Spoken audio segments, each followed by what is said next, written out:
Good afternoon, everyone, and welcome to today's launch of the Measuring Digital Inclusion for First Nations report and dashboard. Before we begin, I'd like to acknowledge the traditional owners of the lands on which we all gather today, and I would like to acknowledge the Gadigal people of the Eora Nation of where I am currently today, and I'd like to pay my respects to all elders, past and present. I extend my respect to all First Nations Australians attending today's event, including my co-chair, Professor Linda Norman Parker, and other members of our advisory group. I would like to thank Minister Wells for her support and her attendance at today's event.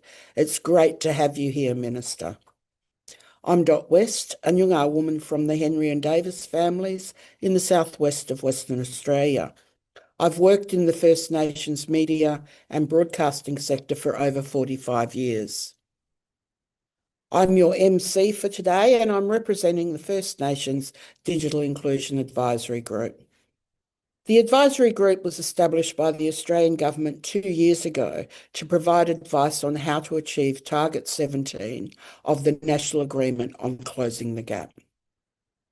As I hope most of you are aware, Target 17 aims for equal levels of digital inclusion for First Nations Australians by 2026. It underpins Outcome 17, which is about First Nations Australians having access to information and services to make informed decisions about our lives and communities. The advisory group is made up of First Nations Australians supported by a digital inclusion expert panel, which includes experts from across the media, broadcasting and telecommunications sector. While we have pushed for targeted action to support the three key elements of digital inclusion, access, affordability and digital ability, the advisory group has also strongly advocated for the improved collection of data on First Nations media and broadcasting. The lack of data on First Nations digital inclusion has made it more difficult for communities to identify their needs and advocate for better outcomes. It has also meant that there's been a lack of clarity on the different experiences of our people in metropolitan, regional and remote areas, and an inability to measure progress towards Target 17 more generally. Following the release of the advisory group's initial report in October 23, we're pleased to see the Australian Government provide $68 million in funding for First Nations digital inclusion. This funding is supporting the role of community Wi-Fi in 23 remote communities and digital literacy through a First Nations digital support hub and a network of digital mentors.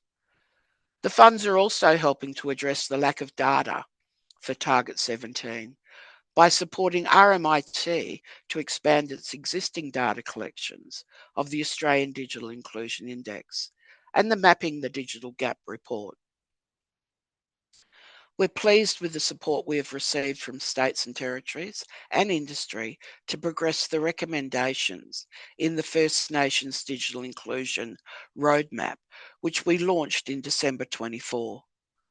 The research being released today provides great insight into digital inclusion for our people across Australia, regardless of whether they live in a city, a regional area, or a remote community. It'll also help track changes in the scale and nature of the digital gap relative to non-First Nations Australians over 2 rounds of data collection.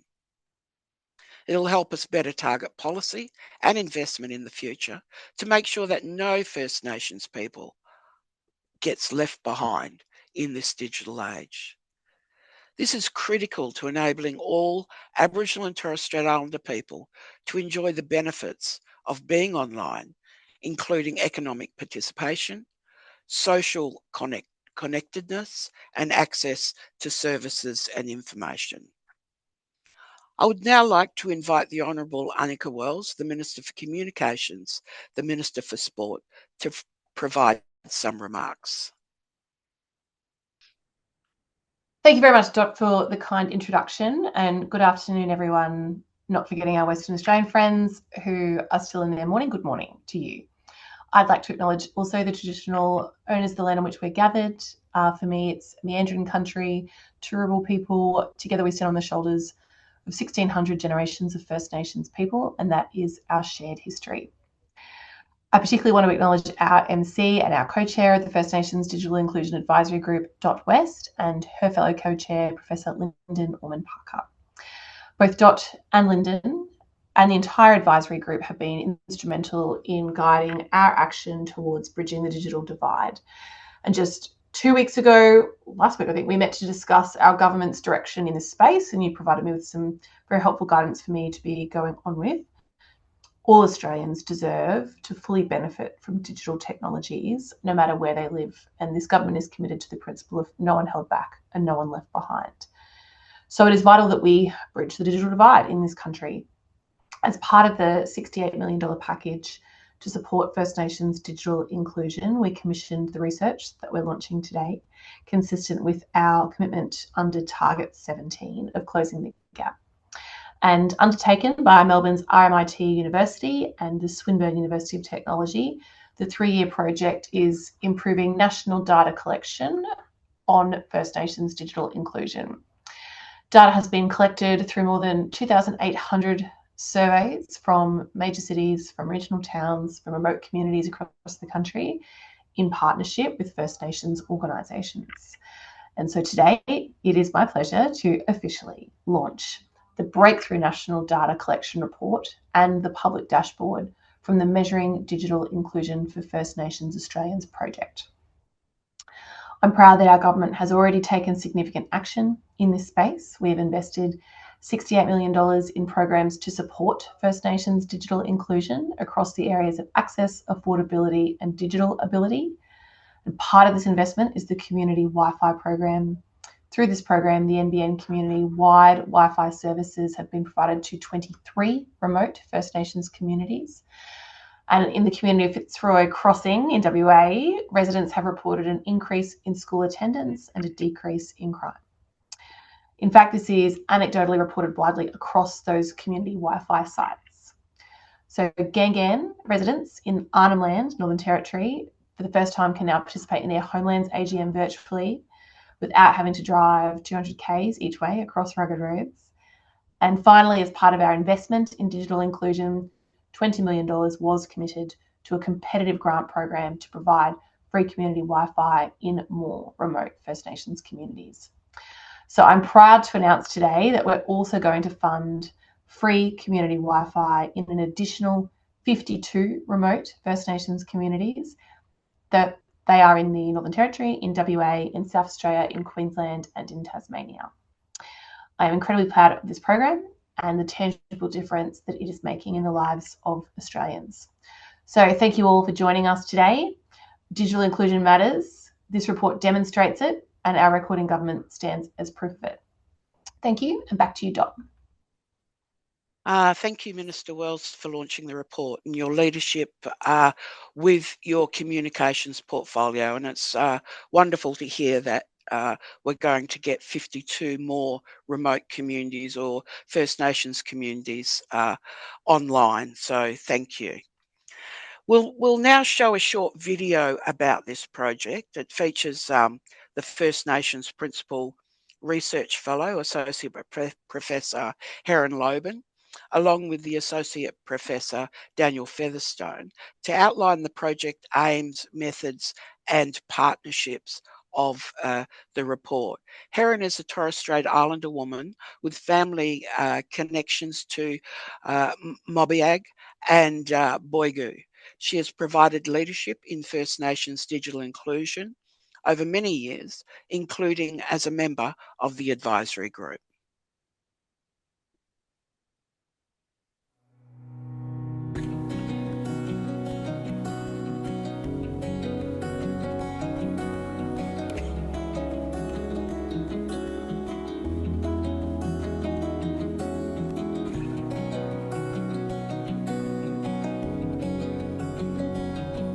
Hi, I'm Hon Loban and I'm a First Nations Principal Research Fellow at RMIT University. First Nations digital inclusion is essential in ensuring access to essential services such as health and education. Technology and telecommunications are also increasingly the way that we connect with family and friends and community. And for many First Nations Australians, a way that we maintain language and culture in our communities. To date, the Mapping the Digital Gap project has really been looking at remote communities. What we needed to do to be able to really measure the whole Closing the Gap Target 17 is to see what the issues are and the level of that digital gap for people living in a regional, outer regional and urban environments. For the next 3 years, we will be collecting national data on how First Nations Australians use and access digital services and technologies. We'll be collecting this data through our partnership with the First Nations-led survey company, Ipsos, Aboriginal and Torres Strait Islander Research Unit, as well as face-to-face in 10 targeted regional locations. Now we will have a much greater data set to be able to tell the story about the different contexts that people are living and working in and how their digital inclusion is different according to their environment, but also what the needs are to try and address that digital gap. First Nations leadership and First Nations data governance principles sit at the core of this research project. They are guiding the way we do the research through partnering with First Nations organisations and employing First Nations co-researchers to help collect this important data.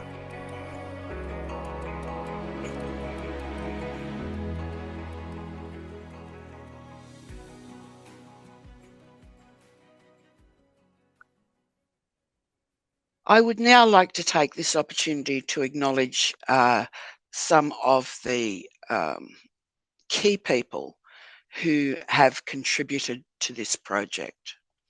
I was just making sure that I wasn't on mute. Firstly, Associate Professor Hon Loban, who helped lead the project's establishment and design, as well as leading the fieldwork with partner organisations in regional target sites during 2025. Wiradjuri woman Alison Barton, who also played a strong leadership role as project manager. Githabul and Bundjalung man Peter Lee, Director of First Nations Programs in the department.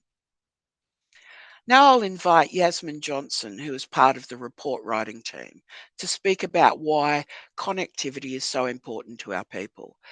Yasmin is a proud Wulguru Kabar woman from Magnetic Island with ancestral and family ties to Nauru and Gurungurung, peoples of the Whitsunday, Gladstone and Bundaberg regions.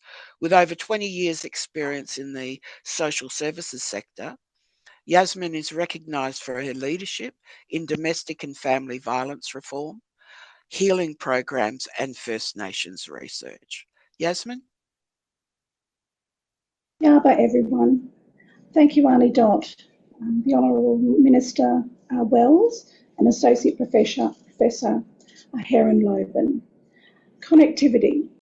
Connectivity is connection, communication and continuity. Connectivity is more than access to technology. It is about how we stay connected to one another, to country and to culture in the ever-changing digital world. Connection speaks to the relationships that sustain and enrich us, to family, community, language and country. Digital connection, when grounded in culture, extends those relationships beyond distance and time, allowing our stories and voices to travel and to be heard. Connection speaks to the relationships that sustain and enrich us, to family, community, language and country. Digital connection, when grounded in culture, extends those relationships beyond distance and time, allowing our stories and voices to travel and be heard. Communication is how we share knowledge and care for each other. For First Nations peoples, communication has always been layered through song, story, dance and visual design. In the digital age, this continues through new platforms that amplify our voices and our ways of speaking, listening and creating. Continuity ensures that our identities, languages and cultural knowledge are carried forward. Through digital inclusion, we reclaim space in the online world to embed our sovereignty, share our stories and strengthen the pathways for the next generation. True digital inclusion for First Nations peoples is not just about being online, it's about being seen, heard and connected in ways that reflect who we are and where we live. Connectivity becomes living practice of First Nations agency, where technology supports our right to belong, to communicate, to continue our cultures into the future in creative, diverse and distinct ways. Connectivity is living memory. It extends beyond technology and is shaped by the many diverse voices within our communities. Thank you. Thank you, Yasmin. Next, I'd now like to introduce Professor Anthony McCosker, Chief Investigator at the ARC Centre of Excellence for Automated Decision Making and Society and the Australian Digital Inclusion Index Research. Anthony is a Professor in Media and Communication at Swinburne University of Technology and Director of the Social Innovation Research Institute. He researches the impact and uses of social media and new communication technologies with a focus on digital inclusion and participation and data literacy. Anthony? Thanks so much, Doc. And thank you to Minister Wells for launching the report and the dashboard and for the Australian Government's investment in this important research into measuring Closing the Gap 17. I'd also like to acknowledge the special role that FINDIAG plays as the advisory board for this project, and of course thanks to Dot and Lyndon for their leadership as co-chairs of FINDIAG. It's a real privilege for me to be part of this launch and to speak on behalf of the research teams and the two universities, RMIT University and Swinburne University. I'll just say a few words about the Australian Digital Inclusion Index, or ADII, and the Mapping the Digital Gap projects. Both of these projects are supported by Telstra, and they underpin this research. The ADII has become Australia's principal measure of digital inclusion and exclusion. It measures digital inclusion through three interconnected dimensions: access, affordability, and digital ability. And it should go without saying that it's vital that we measure and monitor the digital inclusion of First Nations Australians against the wider population to accurately measure Closing the Gap Target 17. So access, I'll talk a little bit about the dimensions first of all. Access tells us about whether people have sufficient internet connection and the devices that they need. Affordability is really about considering whether different households can manage the costs of a quality home internet and mobile service.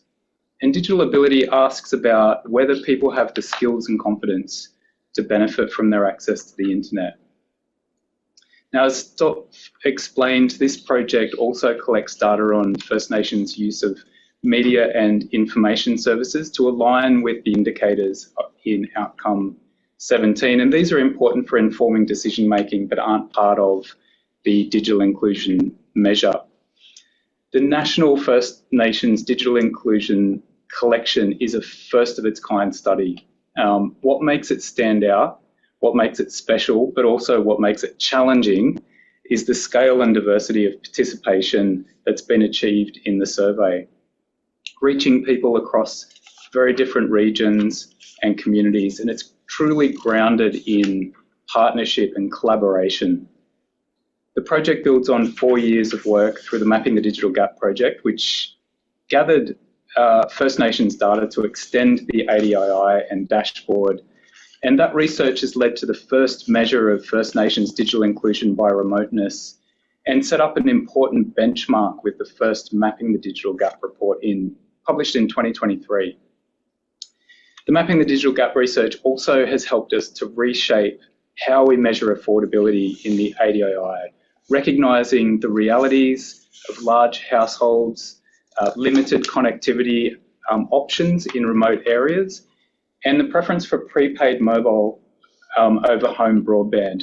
The new measure gives us a clearer picture of how affordability affects inclusion, not just in remote communities, but also in regional and urban areas as well. So because this project involves a larger survey sample in cities and regional areas, the national survey gives us a much more comprehensive view of the national scale of the digital inclusion for First Nations Australians. The result is the first accurate national measure of First Nations digital inclusion across urban, regional and remote Australia. It gives us an average total digital inclusion score of 63.4, and this is a gap or a difference of 10.5 against the score for non-First Nations Australians, which is 73.9. So clearly there is more work to be done in closing this gap. One of the ADII's key measures is digital exclusion. And I just wanted to say a little bit about this. This is the share of people with scores of 60 or below. This year, 20% of non-First Nations Australians are considered excluded or highly excluded. But for First Nations Australians, that figure jumps to 41%, with 23% highly excluded. That just shows how wide the digital gap still is today.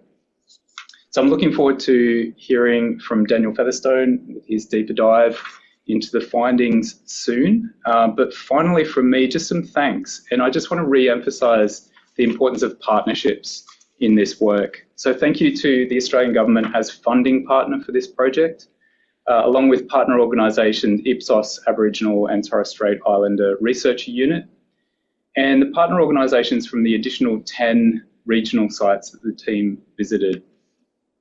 Thanks also to our external partners, Social Research Centre and dashboard developer Dacia, and the amazing Lee Harris from Ingeus Studios in Cairns for the amazing logo and design and icons. And finally, thank you so much to the amazing First Nations research team at RMIT here, Associate Professor Heron Loban, who we've heard from, Project Manager Alison Barton, and recently Yasmin Johnson, and Professor Lyndon Ormond Parker for his work on the Mapping the Digital Gap project. Thanks also to the wider research team at RMIT and Swinburne Universities. I'll emphasise the tireless work and leadership of Daniel Featherstone, alongside, of course, the whole team, distinguished Professor Julian Thomas, Sharon Parkinson, whose work has been crucial in developing the index and the measures and the analysis, Kieran Haggerty, Yiman Louis, and Communications Officer Leah Hawkins, who has played such a big role in the report and dashboard design, as well as other team members, Jenny Kennedy, Katie Morrison, and Shane Bowden. Thanks also to our ARC, to the ARC and our wonderful ADM+S operations team, who always give us huge support.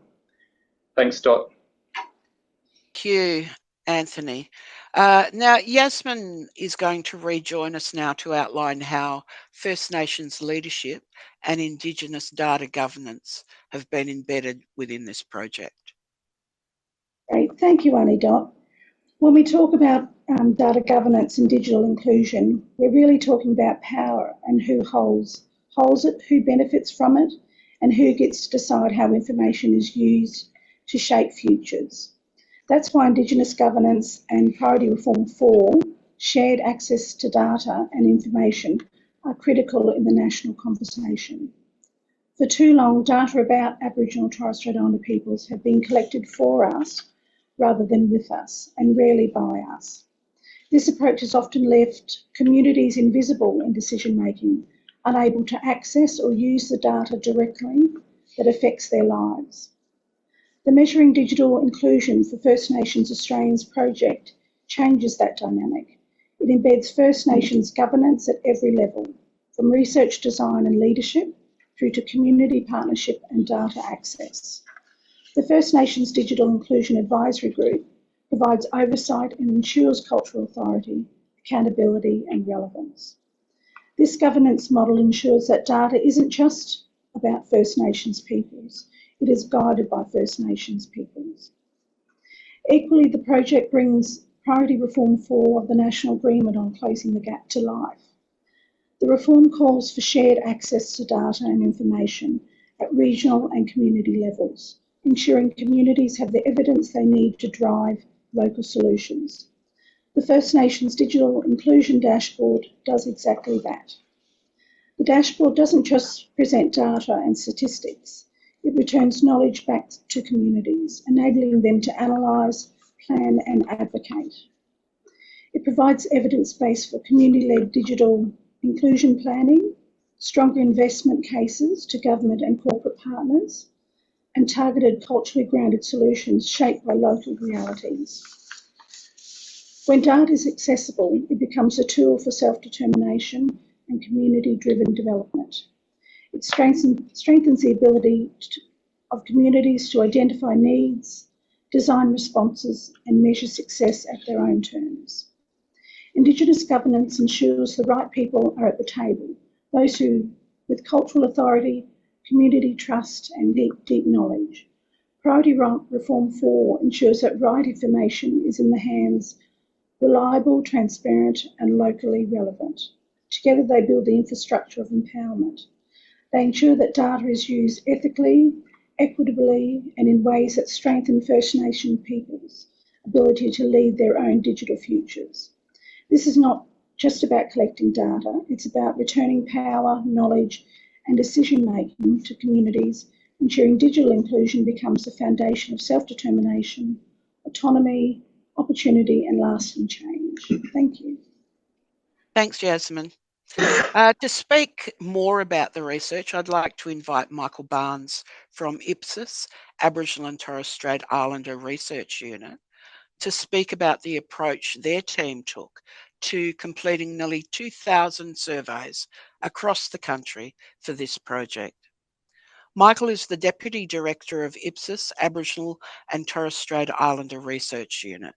Michael is a Ngunnawal and man residing in Burbi Country, New South Wales. He has extensive experience in qualitative and quantitative research with Aboriginal and Torres Strait Islander peoples, as well as expertise in graphic design and producing accessible, culturally appropriate research materials. Michael?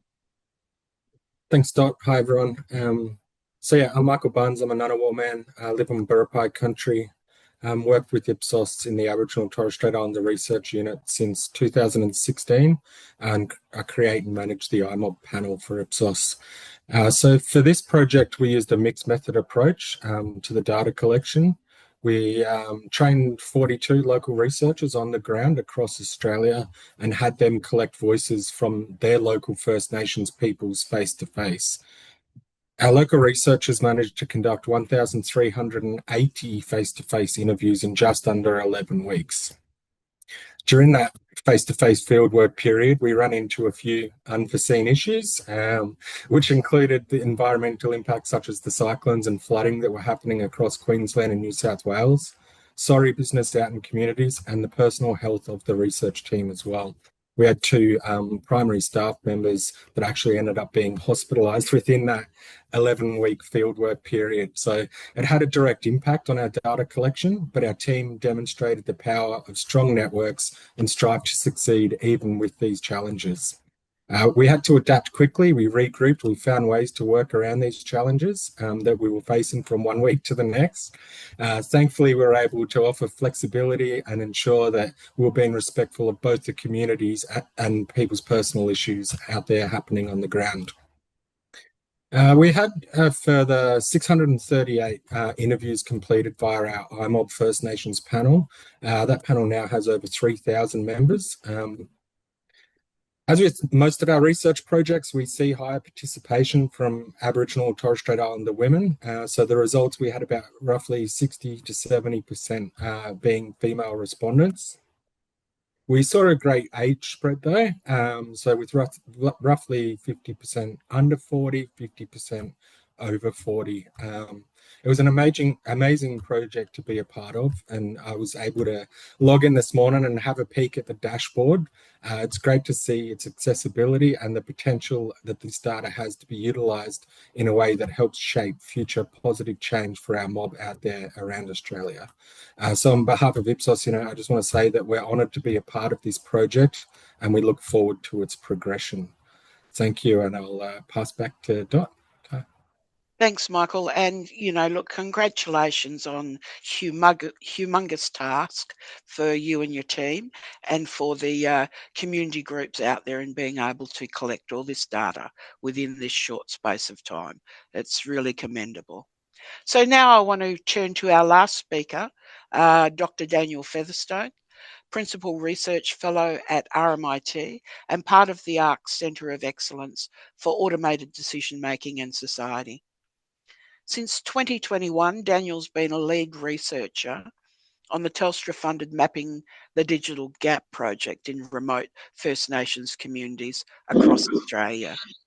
He's worked with the First Nations research team on bringing this project to fruition over the last year. Prior to working at RMIT, Daniel was General Manager at the peak body First Nations Media Australia from 2012 to 2019. And he managed the remote media organisation, Ngunyatjara Media, from 2001 to 2010. I'll hand over to Daniel to outline the key findings in the report and show us the new dashboard. Go for it, Daniel. Thanks very much, Dot. And thanks to the First Nation Digital Inclusion Advisory Group for the leadership on strategies to address Closing the Gap Target 17. I'd also like to thank Minister Wells for launching the report and for her kind words today, and to the Australian Government for funding this project, and to the partners we've got to work with in the department. So Peter Lee, Kylie Westaway, Natalie Peters-Jones, and all of your teams have done a fantastic job working with us to make this happen. A big thanks to our research partners, and we've just heard from from Michael Barnes, but also Sharon at the Ipsos at Zero team, who've done an amazing job to collect all of that data. And Anthony has introduced our fantastic research team, but I wanted to add my heartfelt thanks to our team who've worked so hard on this project. So Heron and Alison for their leadership, to Sharon, Yeman, Kieran, Yasmin, who've contributed to the report and the dashboard, and Leah, who's done just a brilliant job with the report and the dashboard design. And of course to Lyndon Ormond-Parker, who is co-lead on the Mapping the Digital Gap. We've done a lot of field trips out to bush communities together. And our broader ADII team, Julian, Anthony, Jenny, Shane and Katie, and the amazing support crew here at ADM+S. We're very proud to be able to provide this comprehensive data to provide a baseline to measure Closing the Gap Target 17. We really hope that this can help support efforts to address that gap by the government, the Australian government, state and territory governments, as well as industry, and of course by First Nations communities and organisations in their own area.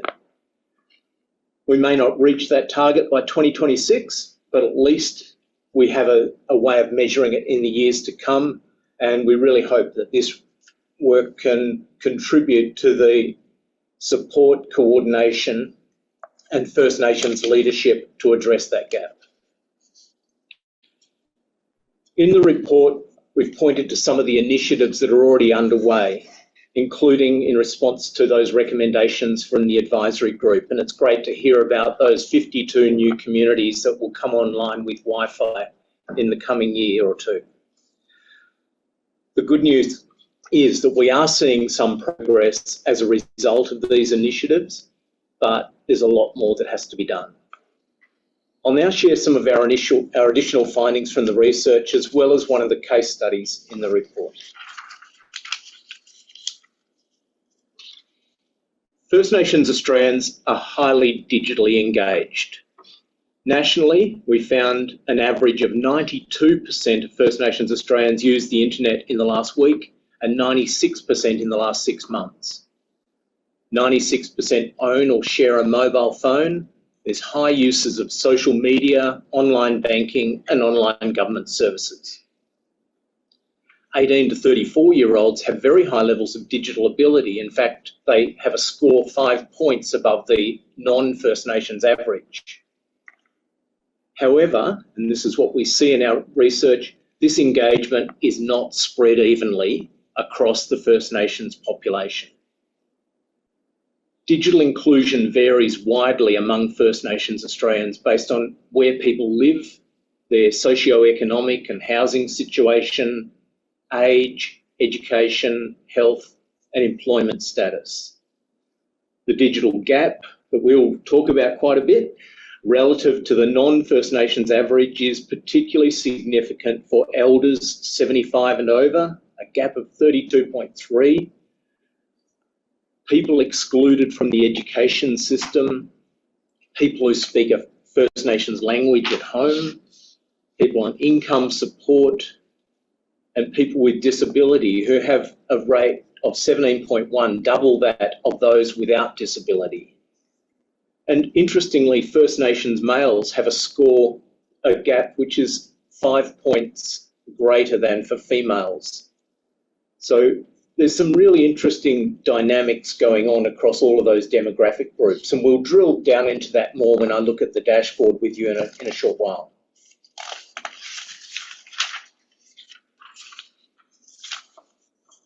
The digital gap increases significantly with remoteness, from a relatively small gap of 6.2 in major cities, which is primarily made up from affordability, to 16.5 in remote Australia and 22.8 in very remote Australia. So you can really see how that dynamic of remoteness plays out. This is why a lot of the targeted programs to date have been really focused in remote communities on rolling out mobile services and Wi-Fi to improve access and help reduce that barrier.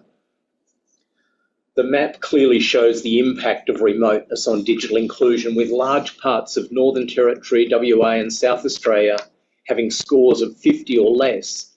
And going back to what Anthony referred to, that digital exclusion, basically these are the areas where people are most likely to be highly digitally excluded. Our new First Nations dashboard enables users to click on a particular state and look at those scores by remoteness within that state. I'll show you that in a little while. The digital inclusion gap widens with age, from 6.7 points for people aged 18 to 34 to 32.3 for elders aged 75 and over. Most younger people are active and confident internet users, with 96% having used the internet in the past 6 months, whereas many older people face major barriers to getting online, mostly in terms of their digital ability and confidence and trust in using digital devices, as well as using those online services for government and banking. Dedicated programs are needed to support elders to ensure that people of all ages can connect, learn, and take part in online life, which, as we all know, is around us all the time now. Hard to escape. Digital inclusion scores vary between the states and territories, with the highest scores in those states where most First Nations people are living in urban and inner regional areas. So clearly, Australian Capital Territory has the highest rates at 73.5. Similarly, Victoria, South Australia, Queensland and New South Wales have relatively high digital inclusion average rates. The lowest digital inclusion rates are in the Northern Territory with 56.6 and WA with 58.8, where there's a much larger proportion of the population living in remote and very remote areas. This chart shows how these variations by state disproportionately affect First Nations Australians. In the ACT, there's a small relative gap between First Nations people and other Australians, 5.5. Similarly, Victoria, that gap is 5.6. But this expands very widely to WA with 16.4 and 23.2 in the Northern Territory. This demonstrates that limited access to infrastructure is only one of the factors affecting digital inclusion. In fact, socio-economic factors are playing a huge role in this as well, and that impact of people living in remote areas is a major part of that. These states do have active programs to improve infrastructure and services in those remote communities, as well as Queensland and New South Wales, and we point to some of those case studies in our report. However, a coordinated effort is needed to support all dimensions: access, affordability, and digital ability. And just to be clear, that availability of services is different to how we measure access, which is about individual use of internet.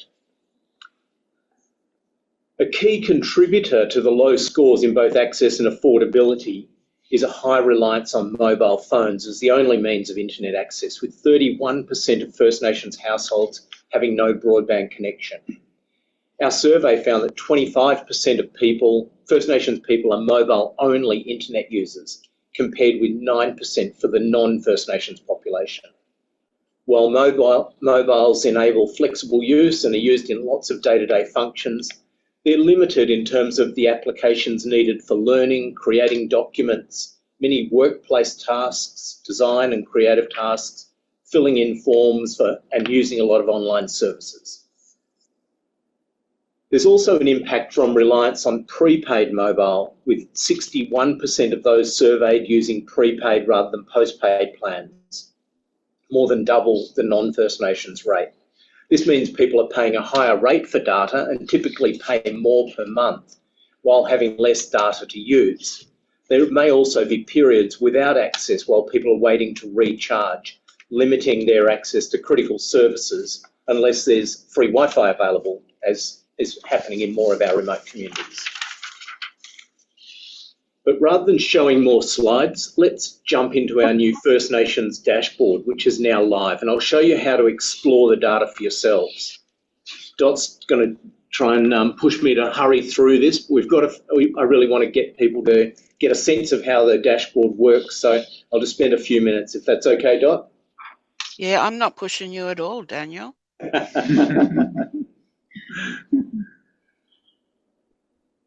I'll just share my screen and hope that this all works.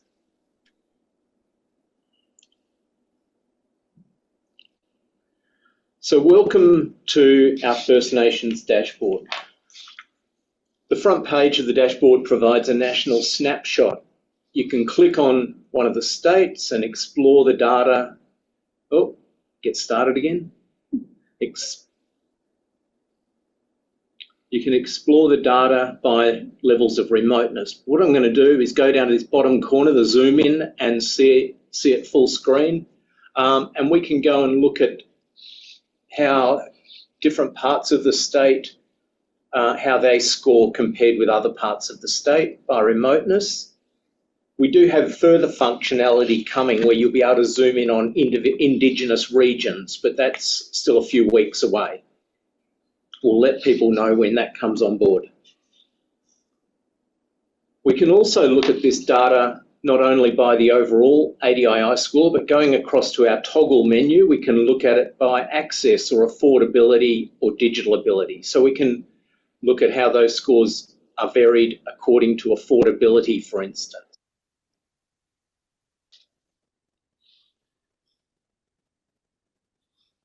I'll jump back out. In this screen, we can also see up the top here the breakdown by remoteness, and we can, I'm just going to jump in, we can also go in and look at that breakdown across states or territories, capital cities versus regional, by age, gender, employment, occupation type, income, and so on. So there's lots of ways that you can drill into the data. We also, on the left-hand side, have a filter where you can click on any of those and look at the data according to any specific demographic group. So, for instance, we can look at the 18 to 34-year-olds across the dashboard, or 75 plus, or people with disability. However you want to go and explore the data, there's fantastic functionality there.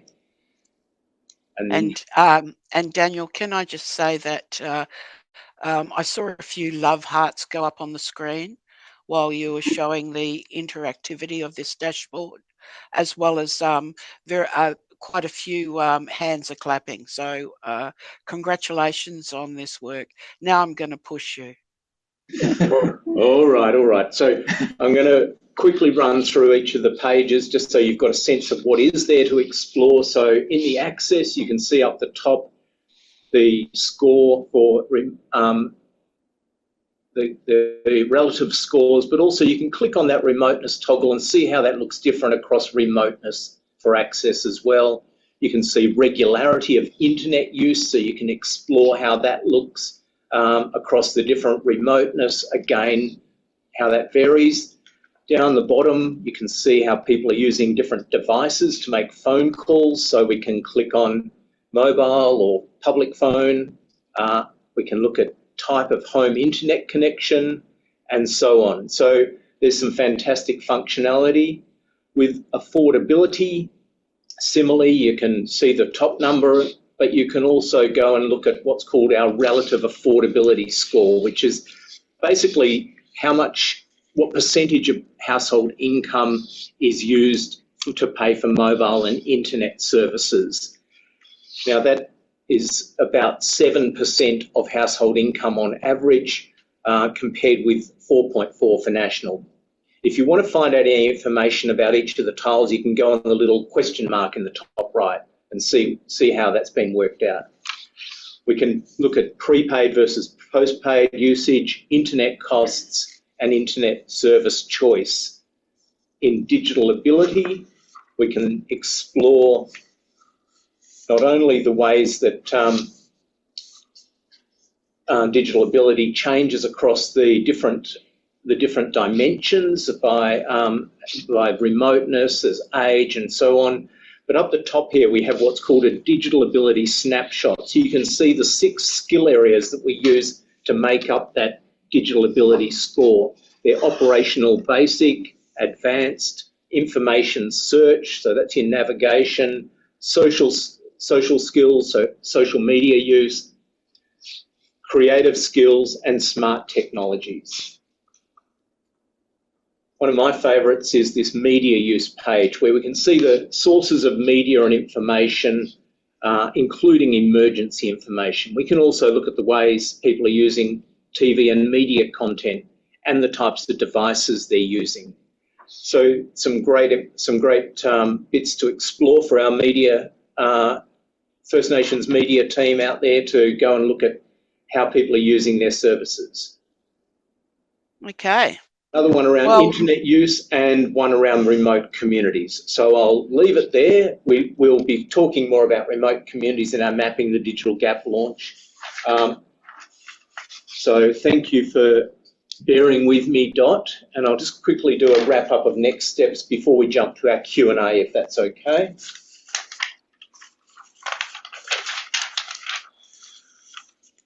So, as Anthony mentioned, we've undertaken surveys in 10 target sites this year. We weren't able to include that data in the dashboard for this year, so we will be putting out a separate report by March of next year.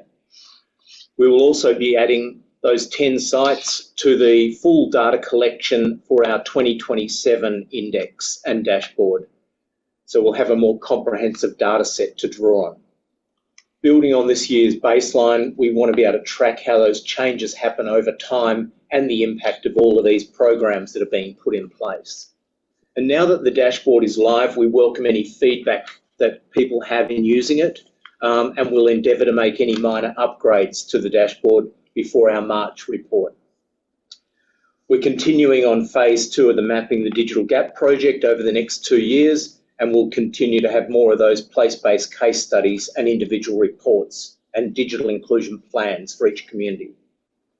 We'll continue to provide the data and evidence to inform policy and planning, including by the advisory group, by governments and industry, and of course, First Nations communities and organisations.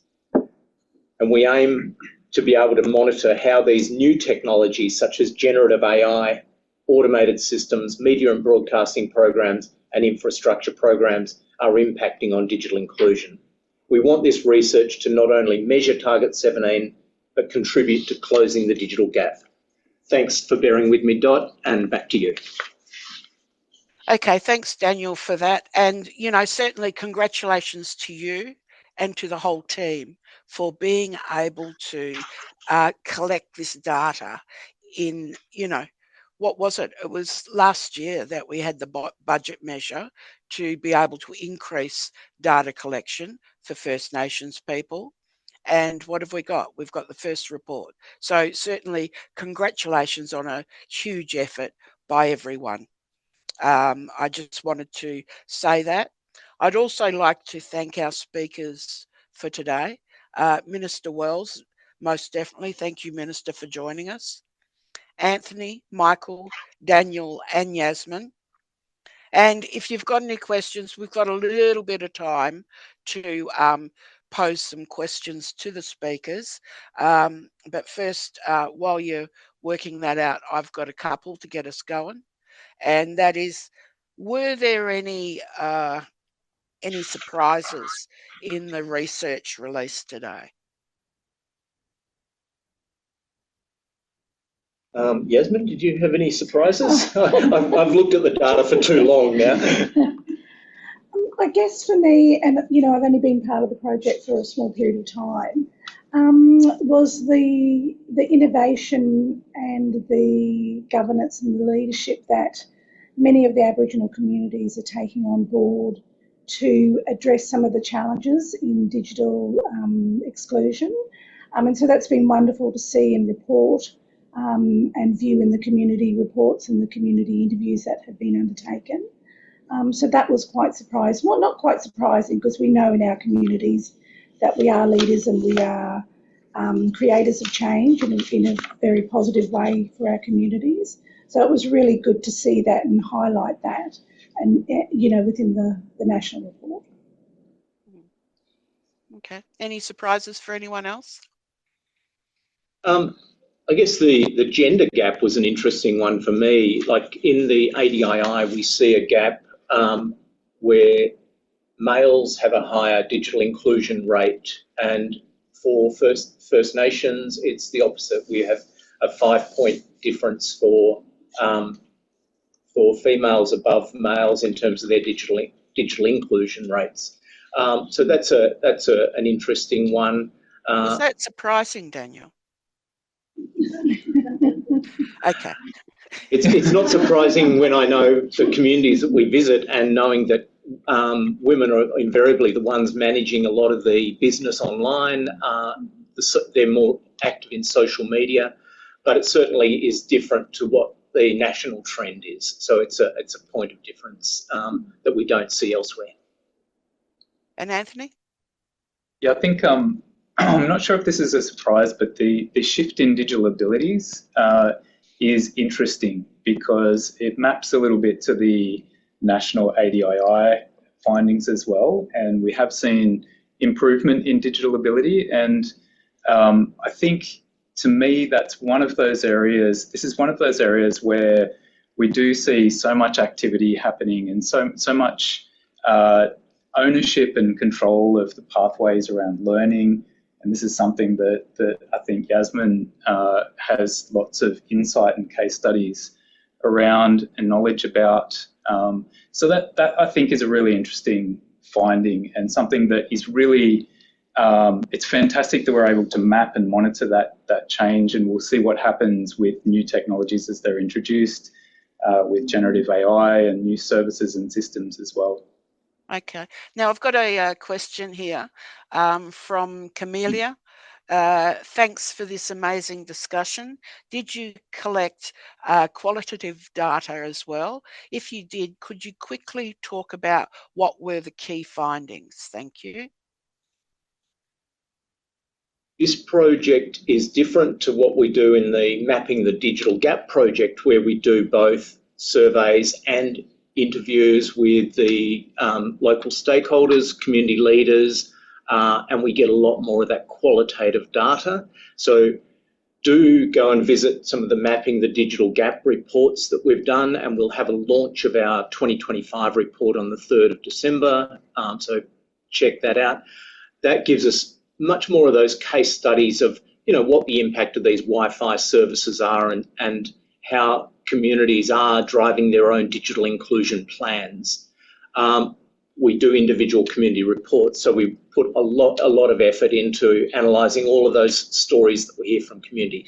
For this survey, it's been very much just the data based on the survey. However, in our report, you'll see comments that people have put when they do the survey. They're given the option of adding a comment at the end, and we've put some of those through the report to give you some of the examples of what people's real experience is. Mm-hmm. Okay, now based on the research, what would be the top takeaway you'd like government and industry to take away with them and consider? First of all, we have a fantastic roadmap that's been put together by the First Nation Digital Inclusion Advisory Group. Just implement all of those recommendations in that roadmap, and we should be well on track, I'd say. Beyond that, we need to really focus on those groups that are really where you can see those really big gaps. So particularly elders, people on very low incomes. We need to address the affordability gap. That's the biggest part of the digital inclusion gap right now, and the one that we really need to be putting a concerted effort in. And this has to be coordinated across, not just relying on Australian government, but industry playing a role and communities coming up with their own local strategies as to how to address these issues. Okay, thank you. Does anyone else have any quick thoughts about that takeaway? I think for me, and I don't know whether or not the research team have really thought about the impact of the research.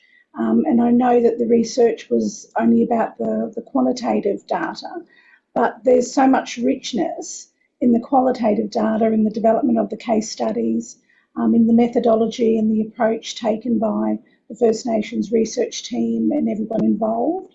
And I think that will come out in further discussions and in other community reports. But I think in terms of government taking on board some key findings would mainly be around, the place-based funding, understanding the lived experiences of the community members and the communities involved in the research, but also tailoring the response that's needed in communities around digital inclusion, the access, the ability, the affordability, and those key components are really critical to ensuring Absolutely, Yasmin. And their voices are heard. So that's really important. Absolutely. Anyway, we've now drawing to a close. We've run out of time, but thanks for your answers to the questions, Daniel, Michael, Yasmin and Anthony. It draws our launch to a close. But before we conclude, I'd like to once again thank everyone involved for their hard work on this project. While it is clear many First Nations Australians continue to be digitally excluded, it is also clear that there is strong commitment to addressing this challenge. I think what we need to be talking about or understanding is how much will it cost if we don't do anything compared to how much is it going to cost to do it. So we need to close the digital gap. Today's research is invaluable in helping us to better understand how digital inclusion looks across Australia, where there are gaps and where there are opportunities for action. So thank you all for your time today. Thank you.